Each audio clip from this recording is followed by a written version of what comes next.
So you're an experienced player and are kind of bored from your current AP shells.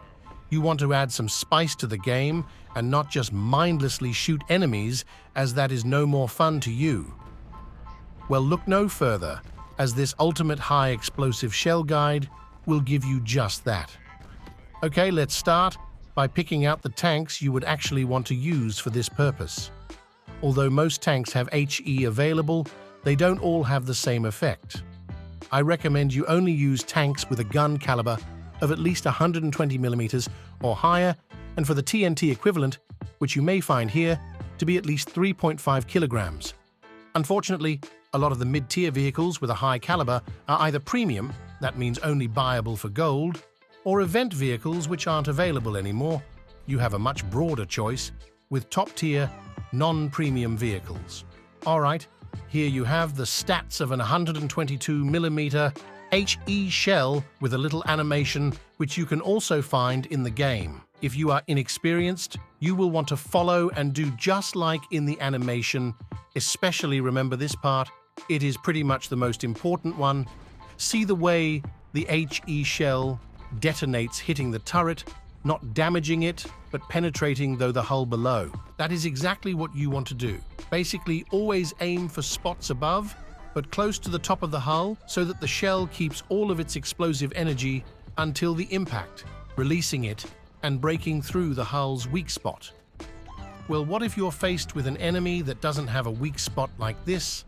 Let's say, like this SU-100, with a sloped front and no hull weakness. What do you do then? See this cupola on top of it? That is your next target. Hitting it, you pretty much have the same scenario where your shell explodes close to the weakly armored roof, breaking though it and killing the crew inside. Although more rarely, you may also encounter wheeled and self-propelled AA vehicles. Those usually have no armor at all, and hitting them with HE anywhere would be fatal. These tactics work on all tiers, and as long as your opponent is not a mouse, you should have no problems. Also, another small tip of advice, tanks with high calibers usually tend to have a very long reload, so you should try to not expose your tank too much. As for the HESH shells, some call it BESH, or best shell of the game, you generally should have a similar tactic as with HE. The main difference between the two is the ability to penetrate. HESH, or high explosive squash head, can pancake itself onto thick armor, not exactly penetrating it, but causing so much vibration that the internals of the tank break off and go wild, killing the crew and possibly exploding ammunition storages.